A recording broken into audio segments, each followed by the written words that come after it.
Hello guys, welcome back to Genie. Today in this video, I'm going to show you how to fix Smart App Control blocked an app that may be unsafe on Windows 10 and Windows 11. Alright, let's get straight into it. First, we're going to temporarily turn off Smart App Control, go to the Windows search bar, type Settings, then go to Privacy and Security, Windows Security, App and Browser Control. Now click on Smart App Control and set it to off. Click Yes to confirm.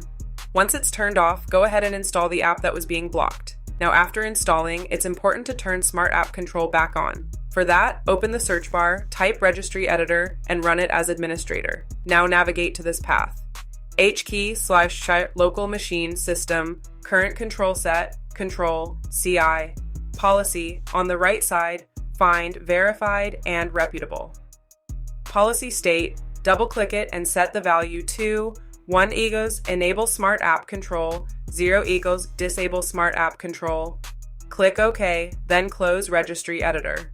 Now go back to Windows Security, App and Browser Control, Smart App Control, and you should see it enabled again, so you can easily toggle it on or off using this method. That's it, problem solved. Thanks for watching, and don't forget to like and subscribe to Genie.